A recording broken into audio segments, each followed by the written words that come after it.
Je m'appelle Nathan. Je suis simplement un conteur, un témoin de la vie qui m'entoure, et aujourd'hui je souhaite partager avec vous une histoire qui a changé la face du monde.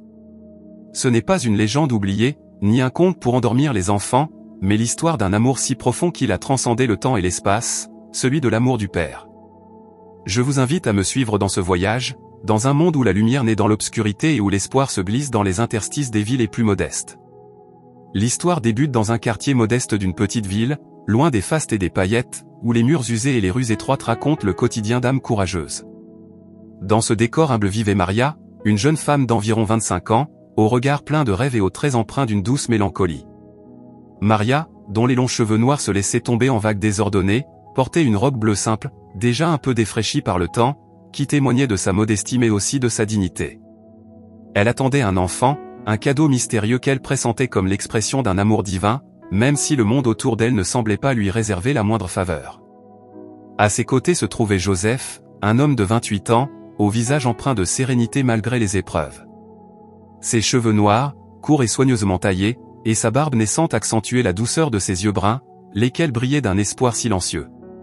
Joseph n'était pas un homme de grandes paroles, il était plutôt du genre à agir dans le silence et à porter le fardeau des difficultés avec une humilité touchante. Ensemble, Maria et Joseph vivaient dans la discrétion d'un amour sincère, bien que leur situation fût marquée par la précarité et les regards parfois impitoyables d'une société trop prompte à juger.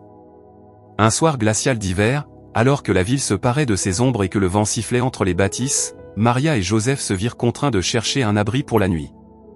Leur recherche les mena à un modeste refuge, un lieu qui ne ressemblait guère à un foyer accueillant, mais qui, en ce moment de désespoir, représentait une lueur d'espoir.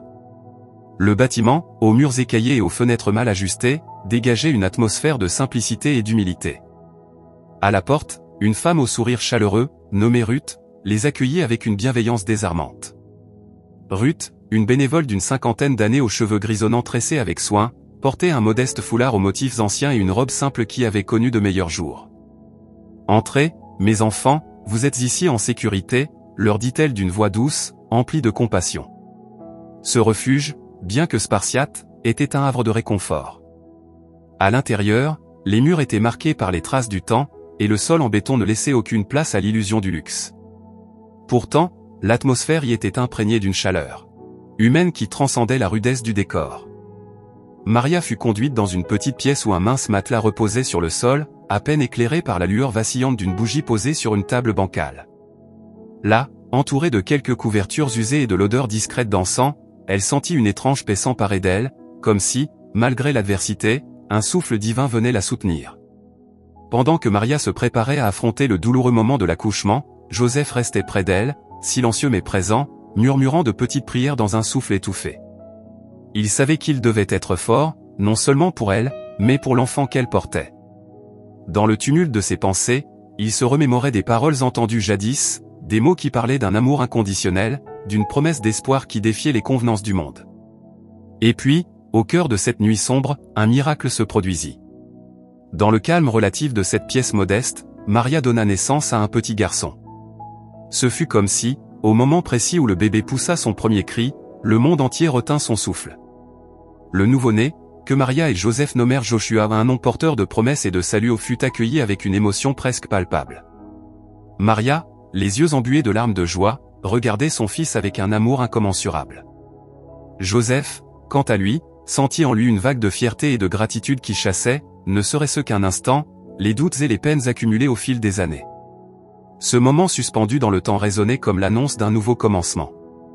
Autour d'eux, les bénévoles du refuge, témoins silencieux de ce miracle, partageaient un regard empreint de respect et d'émerveillement. Même Ruth, qui avait vu bien des visages marqués par la souffrance, paraissait transportée par la lumière qui émanait de cette naissance. Pendant ce temps, loin de ce lieu de tendresse, Simon, un homme de 35 ans, robuste et taciturne, balayait les rues désertes de la ville avec ses collègues. Simon, au teint foncé, aux cheveux courts et bouclés, portait chaque nuit son gilet de sécurité orange, reflet de sa présence discrète mais indispensable dans la grande mécanique urbaine. Ce soir-là, alors qu'il prenait un moment pour lever les yeux et contempler le ciel, il aperçut une étoile d'une intensité singulière, brillant plus fort que toutes les autres. Ce n'était pas une vision commune, c'était comme si cette lumière, dans son éclat mystérieux, lui adressait un appel personnel. Il s'arrêta, le cœur battant, et appela ses compagnons en murmurant « Regardez, cette étoile, elle est différente, presque comme si elle voulait nous guider. » Intrigués, ses collègues d'un groupe hétéroclite d'hommes de différentes origines se mirent en marche, suivant la lueur éclatante. Leurs pas les conduisirent à travers des ruelles étroites, des artères oubliées de la ville, jusqu'à ce qu'ils arrivent devant le refuge. Là, dans la pénombre adoucie par la lumière intérieure, ils aperçurent la scène miraculeuse, Maria, épuisée mais rayonnante, tenant dans ses bras le petit Joshua, tandis que Joseph se tenait auprès d'elle, le visage empreint d'une paix inattendue. Simon, les yeux humides d'émotion, tomba à genoux, submergé par l'impression d'assister à quelque chose de divin.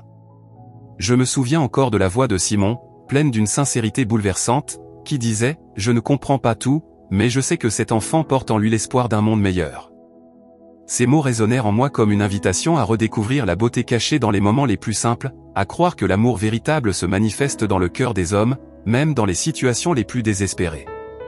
Au fil de cette nuit, ce refuge devint bien plus qu'un simple abri. Il se transforma en un sanctuaire d'espérance, un lieu où les barrières sociales s'effacèrent, et où la lumière de l'amour divin se fit sentir. L'histoire de Joshua, né dans l'obscurité d'un monde indifférent, rappelait à chacun que même dans la misère, une étincelle de grâce pouvait naître et illuminer l'avenir. Ce récit, que je vous partage aujourd'hui, n'est pas seulement celui d'une naissance miraculeuse. C'est l'histoire d'un amour qui transcende les convenances, qui défie les jugements et qui s'invite dans la vie des humbles et des opprimés. L'amour du Père se révèle dans la tendresse de Maria, la détermination de Joseph, et la reconnaissance silencieuse de Simon et de ses amis. Il se trouve dans chaque regard, chaque geste de solidarité, chaque prière murmurée dans le silence d'une nuit glaciale. Alors, je vous pose cette question, dans notre monde moderne, où les lumières artificielles remplacent souvent l'éclat authentique d'une étoile, avons-nous encore la capacité d'accueillir ce miracle, d'ouvrir notre cœur à cet amour incommensurable? Peut-être que, tout comme Simon, nous devons apprendre à lever les yeux et à écouter la voix silencieuse de l'espérance. Peut-être devons-nous nous souvenir que, même dans les coins les plus sombres de notre existence, l'amour divin attend d'être découvert, prêt à transformer nos vies. À travers cette histoire, je t'invite à trouver ton propre étoile, celle qui te guidera dans les moments d'incertitude et de doute. Que tu sois un Maria en quête de réconfort, un Joseph prêt à soutenir malgré les épreuves, ou un Simon dont le regard se perd dans le ciel en quête de réponse, sache que l'amour du Père est présent en chacun de nous. Il ne se contente pas d'exister dans des récits anciens ou dans des lieux prestigieux. Il s'invite dans le quotidien, dans le rire d'un enfant, dans la chaleur d'une étreinte, et dans le courage de ceux qui osent aimer sans condition. En conclusion, ce premier épisode n'est qu'un prélude à une série d'histoires qui, ensemble, racontent la vie et l'œuvre d'un amour éternel. Chaque instant, chaque rencontre, chaque épreuve surmontée est le reflet d'une lumière qui refuse de s'éteindre. Alors, la prochaine fois que tu croiseras le chemin d'un être en détresse, souviens-toi de Maria, de Joseph, de Simon et du petit Joshua. Souviens-toi que, même dans l'obscurité la plus totale, il y a toujours une lueur d'espoir qui brille, un espoir porté par l'amour incommensurable du Père. Je te remercie de m'avoir accompagné dans ce récit. Que cette histoire puisse éclairer ton chemin et te rappeler que, parfois, le plus grand des miracles naît là où on l'attend le moins. N'oublie jamais, l'amour du Père est infini, et il est en chacun de nous, prêt à transformer le monde, une vie à la fois. Abonne-toi et active la cloche de notification pour ne pas rater les prochains épisodes.